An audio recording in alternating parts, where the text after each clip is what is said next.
Hi guys, ito po si Loy Imam and welcome back to my YouTube channel. For today's video, tuturuan ko kayo kung paano mag-unregister sa inyong mga cellphone or sa inyong mga unit or sa inyong mga Android ang inyong mga mobile banking.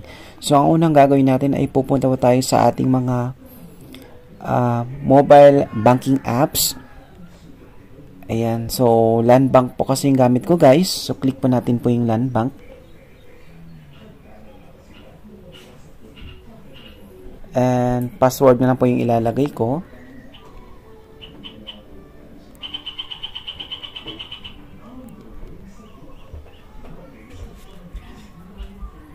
So ayan, wala po akong balance guys.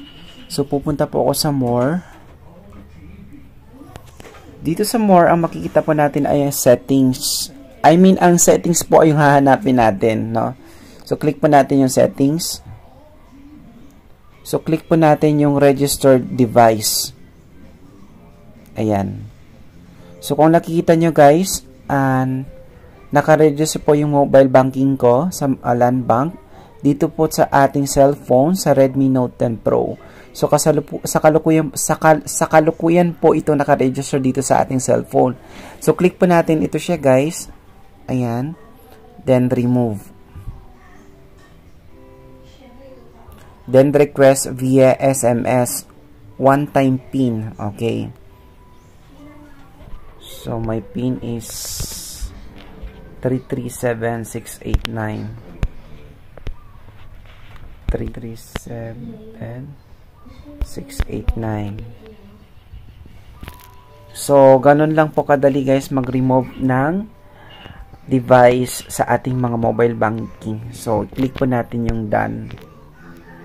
So, ayan, ganun lang po yung kadali. So, ang purpose pala talaga nito guys, bakit po natin to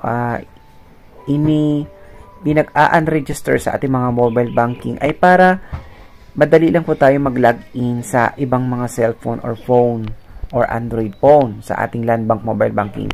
So, hope na meron kayong natutunan sa ating tutorial guys. Again, kung nakatulong ang video ito sa inyo, please mag-comment na po kayo sa ating comment section.